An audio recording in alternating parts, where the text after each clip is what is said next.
DivaDance really gave me the confidence and empowerment to do so many things that I never thought I would do as an adult.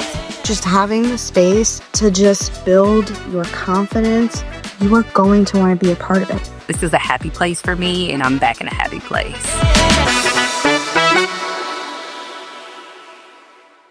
Hi friends, I'm Jami Stigliano, the founder and CEO of DivaDance, here with another episode of Community Time. Community Time is the official DivaDance podcast where we bring on folks from our community to hear a little bit more about who they are outside of the studio and how they're inspiring confidence and building community in their life of DivaDance. So today we have a very special guest as we go into Heart Health Month.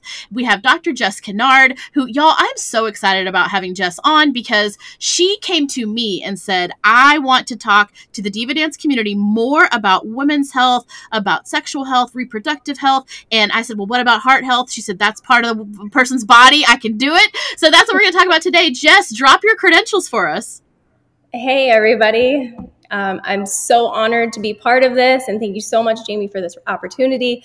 So I reached out to Jami. I am a gynecologic oncologist by training, 15 years after high school, in case any of you were curious. Finally here and doing my thing.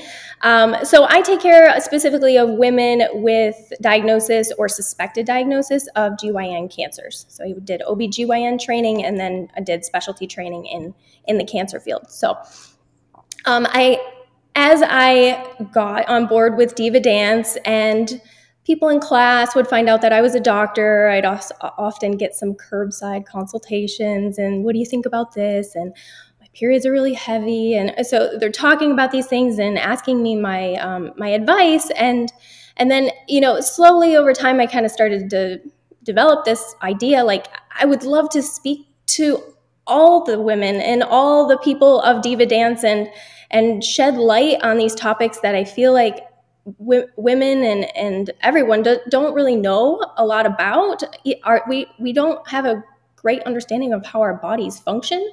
And knowledge is power, and power is confidence. And so if you have this knowledge and you can take it to your own healthcare provider and ask the appropriate questions and get the answers that you need to give yourself the empowerment to be in control of your own health. Yes. Oh my gosh. I'm so excited about what your expertise and also your passion for our community is going to do in the series of episodes we're going to record together. This is just our first, hopefully, of many. And thank you in advance for your time. Okay, let me give you a community question real quick. So we know you're a doctor now. And by the way, I don't think I could say gynecologic oncologist 5 times fast. I challenge anybody to. But my community question for you is, what did you want to be when you grew up, when you were a child? Oh, well, anybody that knows me knows that I love dolphins. Always have, always will. And so I think when I was really young, I wanted to be a marine biologist so that I could play with the dolphins all day. But that quickly went away. And then I was going to be a math teacher. And then eventually it evolved to more science-based, and then medical school kind of came on board. And I met Dan very early on in my training. We met actually the first year of undergrad, my significant other. And he's like, I'm going to be a doctor. You're going to be a doctor. I was like, okay, that sounds good. So he's one of the main reasons why I am who I am today. He's your dolphin. I love it. So I wanted to be a teacher, of course. I think many kids when they're little, like you don't know a lot of professions, like fireman, a police officer, and obviously teacher. So I always wanted to be a teacher. And then at one point I wanted to be an international businesswoman, whatever. I didn't even really know what that meant, but it sounded good. And then at another point, I definitely wanted to be like an actress. I remember in 3rd grade we had these like Christmas ornaments we had to make of our future profession. And mine had like glitter and sparkles on it. So I do feel like I'm kind of doing all of that now. I do get to be a teacher. You have manifested all the areas. Yeah, who knew? So I love it. Well, we're so glad you did put in that 15 years of time to get the expertise you have. And so what I want to start off with is, what are some things that you want to impart to the DivaDance community about their health in general? What are some kind of things that you've had on your heart based on the conversations you maybe had with clients or just your own experience with your own patients in your practice. What are some just general things before we kind of talk about heart health that you feel like we, the listeners, need to know in terms of taking care of ourselves? Well, I feel like we are in the age of information, right? And it's not always truthful information. You get a lot of data every day scrolling on social media, which may or may not be based in science. We have opinions from friends and family. Oh, you got to do this because that's what I did, or I take this supplement, so you should too. We're getting information from all different avenues, and I feel like it may not all be based in science, and we need to kind of go back and take a step back and trust the healthcare professionals in your life to kind of guide you and have that established partnership with a healthcare professional that you trust, because that's kind of the cornerstone of everything. And a lot of things that I'm going to talk about specifically today with heart health is going to be dependent on that partnership in order to guide you through life and in the healthiest way. I want to speak for others when I say that I think it's intimidating to find a provider that you trust. In my experience, obviously many of us who have health insurance, we may just go through our insurance or, to your point, and then sometimes we'll just rely on Google or TikTok or whatever to kind of like self-diagnose, which it sounds like is very dangerous to do. But how should somebody determine how will you know you trust your provider? What should we be looking for?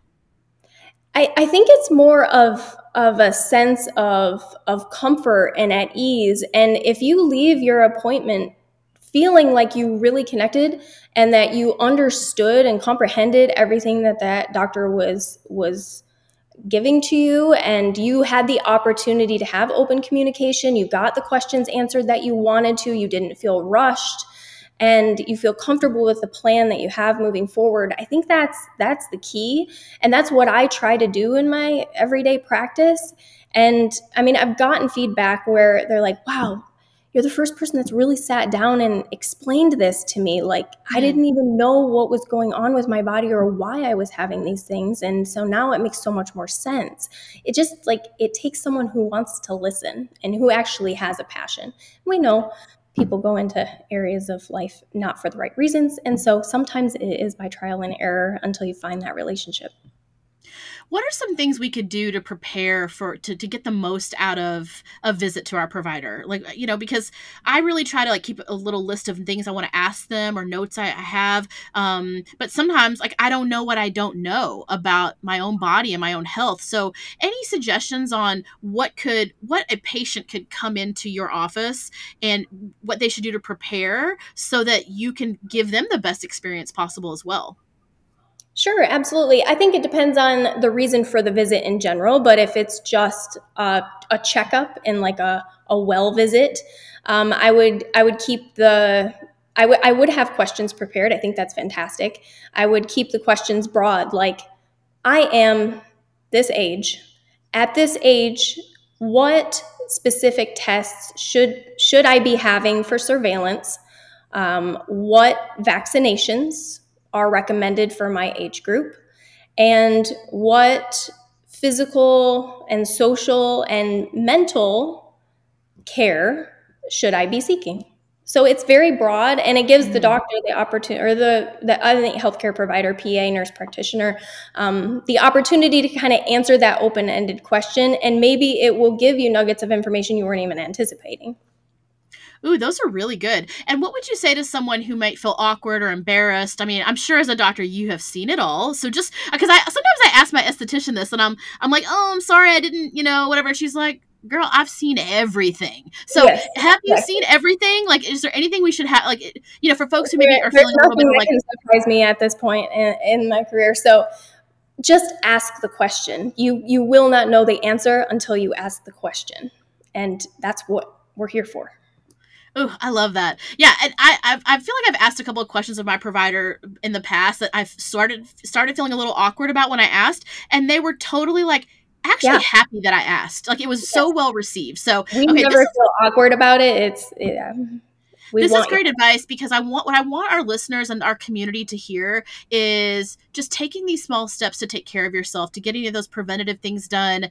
The best thing you can do is go into a checkup and leave with like a full, good, clean bill of health. Like, okay, I'm good. Like, that's like, speaking about confidence and peace of mind, just when I walk out of there, I did a colonoscopy. I'm 45 years old. I did my colonoscopy. They cleared me for 10 years. And listen, talking about colonoscopies is not fun, but you know what also is not fun? Having something wrong with you that you could have had early detection for. So switching that gear into heart health, let's talk about it. So why is this something that we, especially as women, should care about? Absolutely. So February is Heart Health Awareness Month for a reason. This is the big one. This is probably one of the biggest topics that we're actually going to talk about. A lot of people probably don't know that heart disease is actually the leading cause of death in this country. There's a lot of others on the list, but heart health for men and for women is number one. And when they teach about the common signs of heart disease, having a heart attack, having a stroke, they manifest differently in men and women, and women will have a lot more of the atypical symptoms where they'll have more shortness of breath or fatigue. They're not going to have that stabbing chest pain. And so it often goes unrecognized. And that's why it's so much more dangerous for women. Women tend to manifest their heart disease a little bit later in life. Actually, our estrogen that we produce is protective against our heart. So once we go through menopausal transition and we lose that estrogen, that's when heart disease and plaque and all those risk factors start to accumulate. So men can manifest heart disease in their 50s and 60s. Women, it's 60s into 70s typically.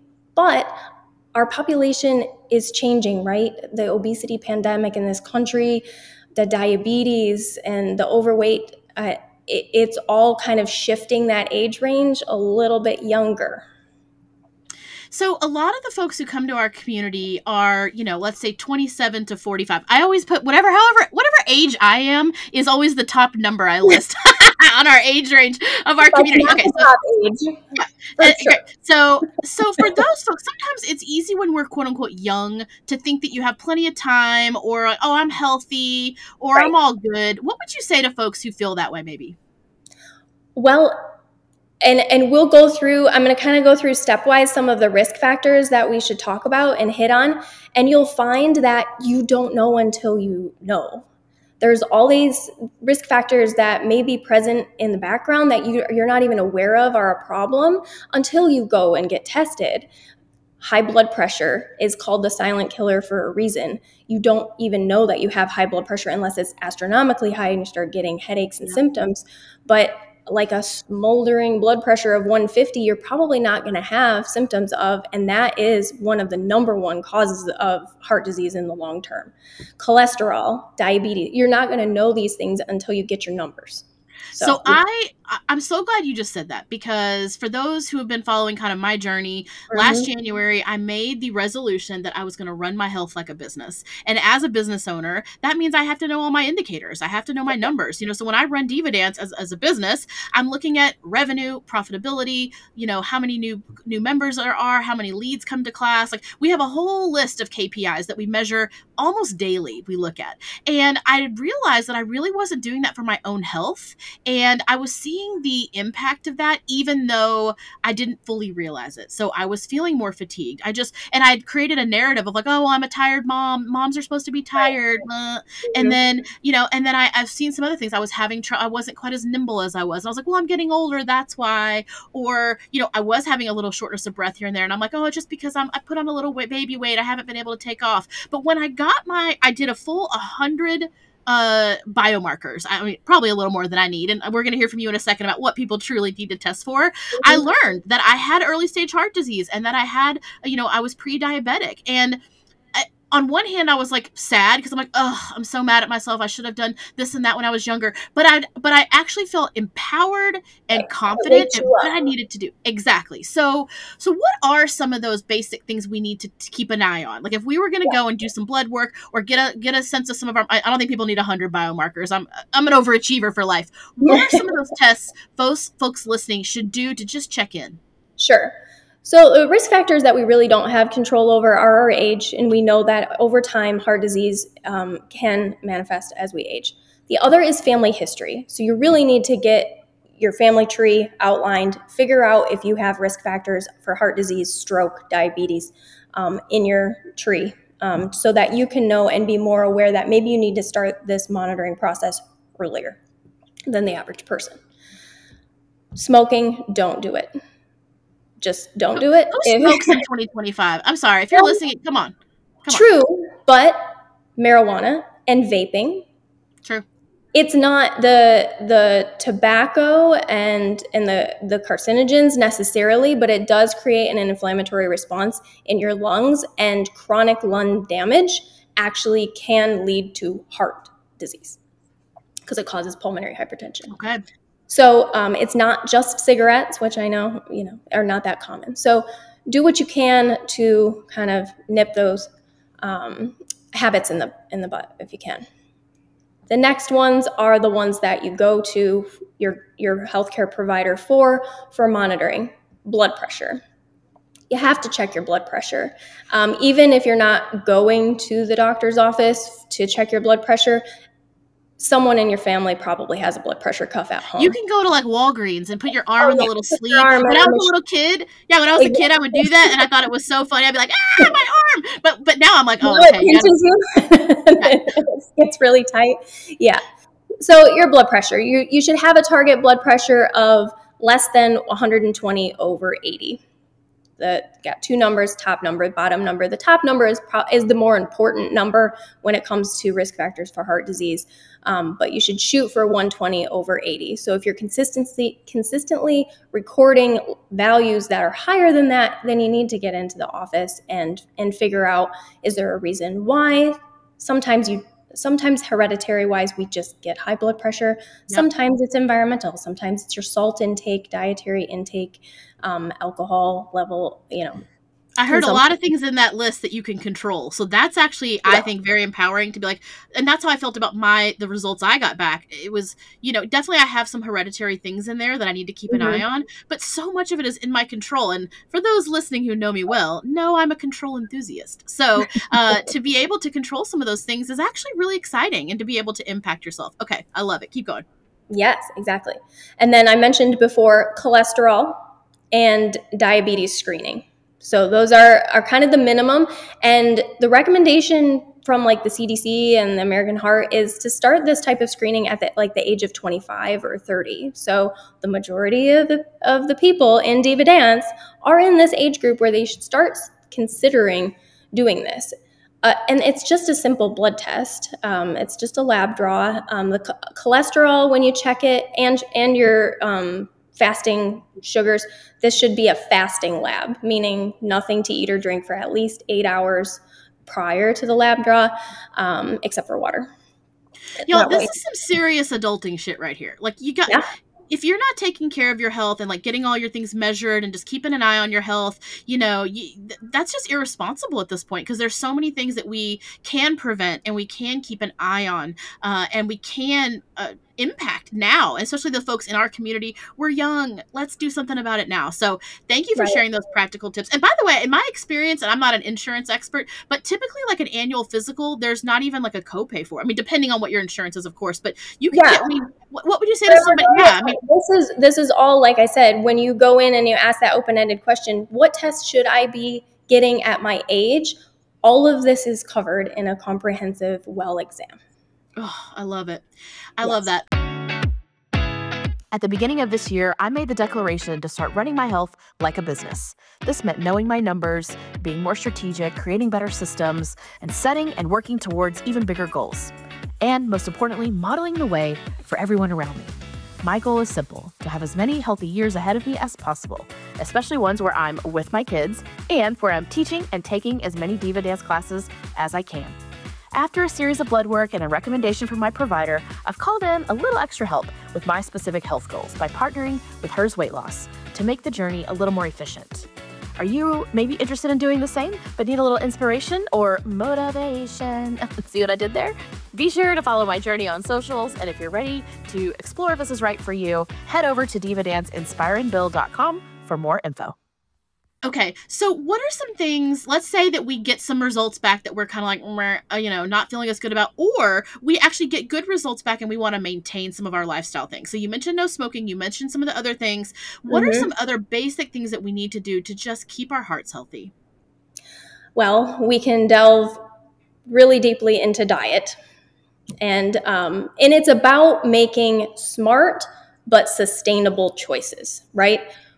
I'm not going to ask you to give up your Diet Coke because I know better not, because I'll disconnect from this call. I know that, you can't deprive yourself of the joys of life because you're not going to hold yourself to that path.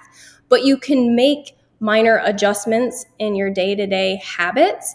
Instead of grabbing a handful of potato chips, you eat some nuts, or you eat some carrots with hummus, or you find other substitutes that are equally delicious, but may provide a lot more saturated fats, a lot more fiber, which helps with your sugar metabolism. It doesn't let your sugar spike so high when you have good fiber content in your diet. So we're talking whole grains and beans and whole fruits and vegetables, not juices. Juices are high in sugar, and juicing takes out a lot of the fiber from the fruits and vegetables. So there's no substitute for having just the real thing.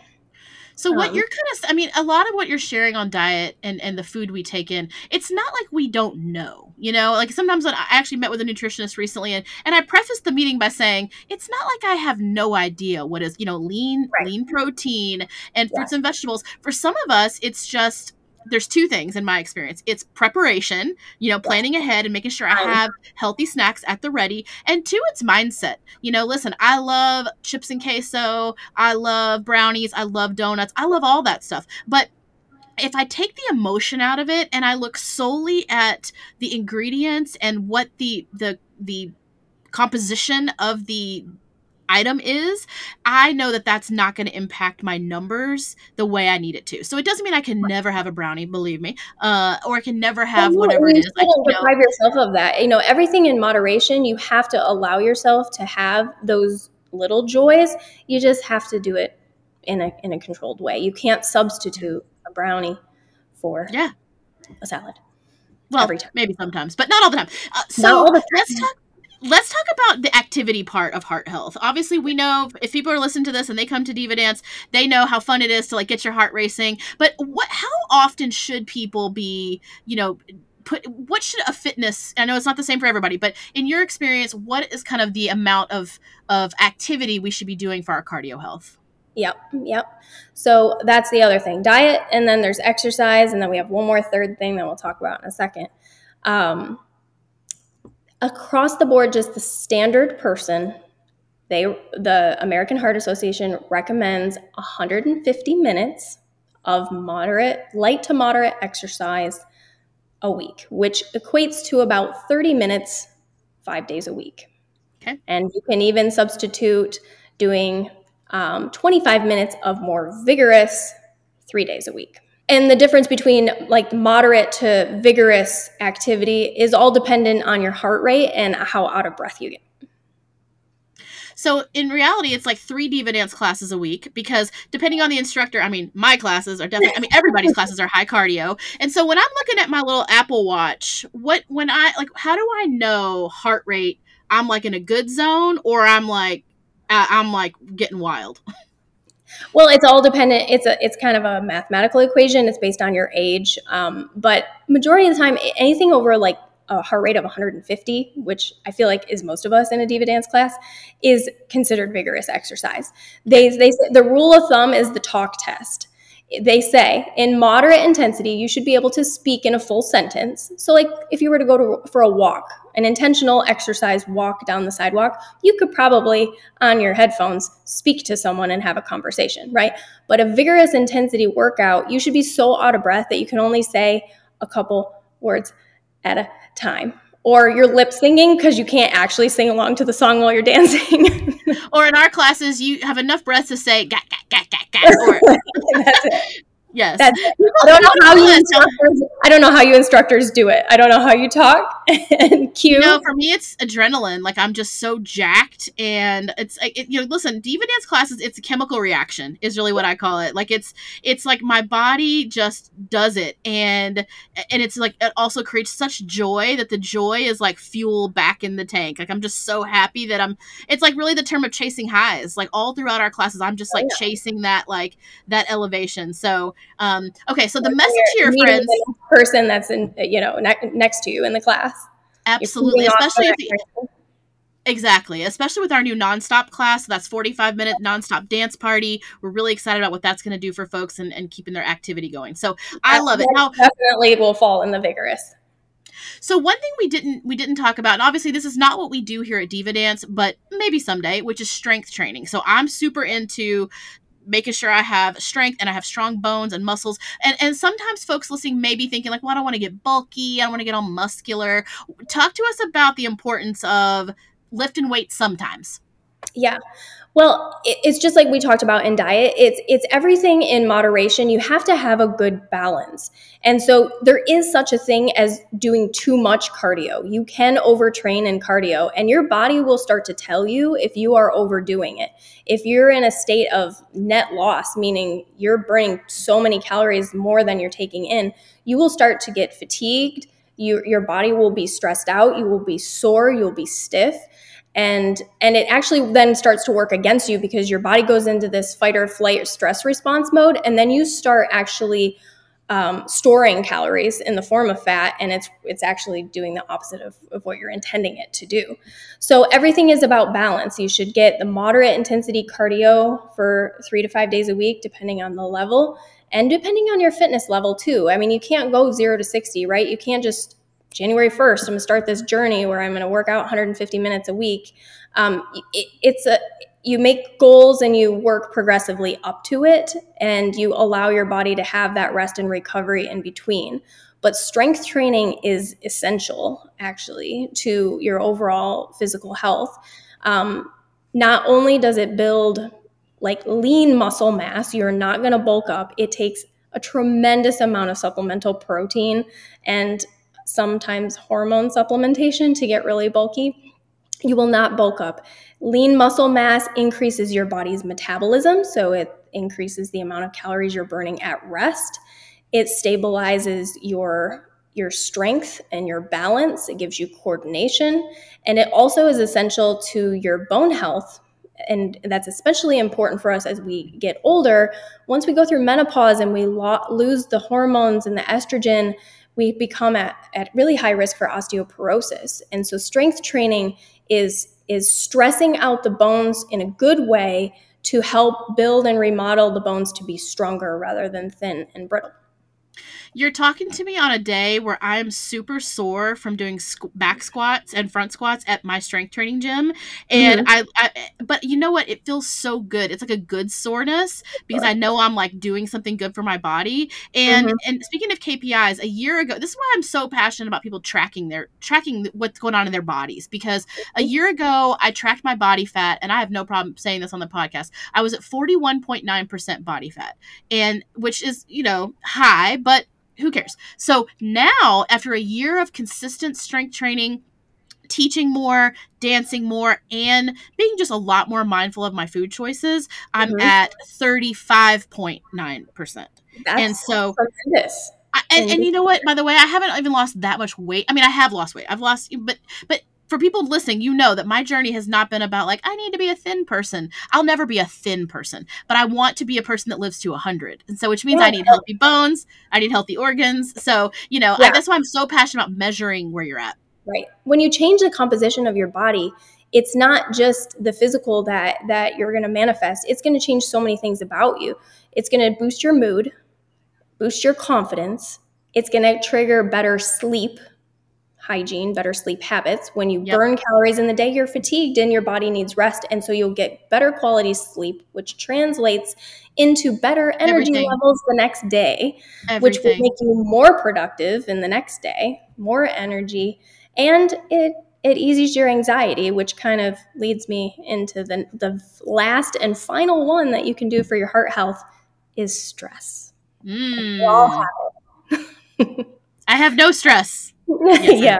By the way, people think that, I feel like growing up in the 80s, because I'm in my mid-40s, I feel like we equated stress with just only work stress. It was like, oh, so stressed. And I feel like, there'd be like a cartoon meme of someone with a pile of papers and a keyboard and like these squiggles around them, when it's actually even just day-to-day stress. I'll give you a quick example. Like, my dog, who I love that kid, but he's a rascal. He like peed in the wrong place. That is fucking stressful. Like my dog creates stress for me, and so it's literally, even though he alleviates stress because he's so cute and I love him, but like he creates stress for me. So I don't think we realize truly how much stress we have in our lives. What do you think about that? Oh, absolutely. Like you were saying, I think back in the day, stress and work overload was all connected to and sought as productivity, right? You are a productive person if you're stressed and you have a really high workload and you're multitasking and you're doing all these things. And, in the age where now women, mothers, and you work and you're trying to balance that stress, it's changing. And I think the newest generation is really awakening us to the fact that that's not how it really needs to be. And there should be better balance in our lives. And there's stress in all areas and it's coming at us from all different directions. And we need to be mindful of it, realize it, acknowledge it, and find ways to cope with it. I'm so glad you said that, because I was even thinking about my own life and how like day to day I'm super happy, I have a great business, I have a great family. But you know what stresses me out? Austin traffic. I get in traffic and so I don't think we're all fully acknowledging Orlando's terrible too. Like traffic can create stress, current events, public news, can create, even if it's not happening to you, the knowledge of it can create some of that stress. So, rethinking what we think about stress, and even if you're like, oh, I'm not that stressed, it's like we all have stress in our lives. It's just to varying degrees. So what are some of your favorite ways? Now, obviously, this is a shameless plug for our new DanceRx class, which we created specifically to help alleviate our nervous systems and create joy, and also create a space for us to journal and meditate and all that yummy stuff. But as a doctor, what are some of your recommendations for kind of combating that stress? Absolutely. I do like to work out when I have time. So that is a release for me, but also stretching and yoga, listening to music, especially when I leave work every day, I make it a point to turn on music, and I have a DivaDance playlist from all the classes I've ever taken every day. Every time I leave a class, I drag and drop it into this playlist so I can sometimes remember some of the choreography as I'm driving home, but I feel like I need to disconnect from everything of the day and give myself that, however long it takes me to get home, depending on the time of day, 20, 30 minutes, to reset my mind before I get home and bring that home. And so that's a good time for me. Or I take that time to call a family member, call a friend. It's really actually healthy at a cellular level to connect with people emotionally, even if you need to vent about your day, if you need to just talk to a friend or help you through this time. But connection and connectivity and relating to people and not feeling isolated and alone is super helpful in managing stress. When you say on a cellular level, can you explain more about that? Yeah, I mean, it all comes down to the stress response in your body and the cortisol levels. You can see cortisol levels decrease in people that have good established relationships with their friends and family. Hey y'all, hey, Tadara here, your merch queen. This is your reminder to load up on all your DivaDance swag needs by going to DivaDanceShop.com. We have so many new cute things like the long sleeve tees, water bottle charms, and the super cute DivaDance dresses. Every order is packed with love. Members of our community can use code PODCAST for free shipping off of your next order of $75 or more. So this is science. People talk, I tell people this a lot, that DivaDance is an art and a science, because the art is obviously the way we connect to music and the beautiful movement that we do, or, even the beautiful, booty shake and throwing ass that we do. But it is science, especially our new RX class is science backed. And when I set out to, when I really refined, not even when I created the concept, because it was kind of by accident. I was like, I'm just going to teach classes how I want to. But as I started refining the client experience and the core product, our core classes, it has all been science-based, of even just our community question. It is science that shows when you speak in a room or in a meeting, you're more dropped in and present. And so that connection with people, and it alleviates anxiety, and it helps you feel dropped in, and it helps you. So even just that, every single part of our class, the way we create emotional safety, the way we do cardio, the way we the way we teach things, where we teach the brain. So I'm actually like not like a super science backed person, because I always grew up with like arts and English, right? But now I see the implications that science has on our greater good and the greater well-being. So yes, everything about DivaDance is science backed. We didn't just make this up. Nope, not at all. It's a mixture of cortisol and dopamine and serotonin and adrenaline and all these good things, and you're delivering it all.